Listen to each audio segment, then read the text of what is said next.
நடிகை ரோஷினி ஹரிப்பிரியன் பல வருடங்களாக காதலித்த மியூசிக் டைரக்டர் சுந்தரமூர்த்தியை திருமணம் செய்துக்கிட்டாங்க. இன்னில் தான் ரோஷினி ஹரிப்பிரியன் திருமணத்துல ரொம்பவே அழகா டான்ஸ் பண்ணிருக்காங்க. அதோட தன்னுடைய கணவர் சுந்தரமூர்த்தியுடன் சேர்ந்து டான்ஸ் பண்ணிருக்காங்க. இந்த வீடியோ இப்போ சோஷியல் மீடியால வைரல் ஆயிட்டு வருது. பாரதி கண்ணம்மா சீரியல் மூலமா தமிழ் மக்கள் கிட்ட ரொம்பவே பிரபலமான நடிகையா இருந்தவங்க தான் ரோஷினி ஹரிப்பிரியன். இந்த சீரியல் அவங்களுக்கு மிகப்பெரிய பிரபலத்தை கொடுத்துச்சு. இப்படி இருக்க சொல்ல தான் இந்த சீரியலை விட்டு விலகினாங்க. அதுக்கு காரணம் இவங்களுக்கு படங்கள் நிறைய வாய்ப்பு வந்தது. அதனாலதான் சீரியல் விட்டு விலகியதா கூட அவங்க சொல்லியிருந்தாங்க. இப்படி இருந்த சூழல தான் குக்கு வித் கோமாளி நிகழ்ச்சியிலும் அவங்க கலந்துகிட்டாங்க. இதை தொடர்ந்து பல படங்கள் நடிக்க ஆரம்பிச்சாங்க.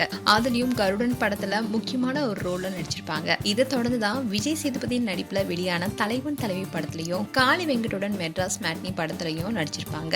இப்படி சின்ன திரையிலிருந்து வெள்ளித்திரைக்கு போன ரோஷினி திடீர்னு திருமணம் செய்தாங்க. அதுவும் இவங்க பல வருடங்களா காதலிச்சிட்டு வந்த இசையமைப்பாளர் சுந்தரமூர்த்தி தான் திருமணம் செய்துக்கிட்டாங்க. சுந்தரமூர்த்தி பல படங்களுக்கு இசையமைச்சிருக்காரு.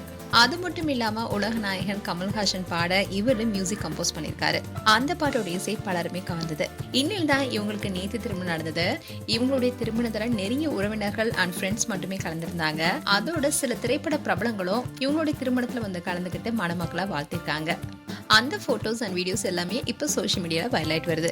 மேலும் ரோஷினி ஹரிப்பிரியன் அண்ட் சுந்தரமூர்த்தி குறித்து உங்களுடைய கருத்துக்களை கமெண்ட் செக்ஷன் சொல்லுங்க. இது போன்ற வீடியோஸை பார்க்க நியூஸ் தமிழ் கிளிட்ஸ் சேனலை சப்ஸ்கிரைப் பண்ணுங்க. மறக்காம நோட்டிஃபிகேஷன் பட்டனை கிளிக் பண்ணுங்க.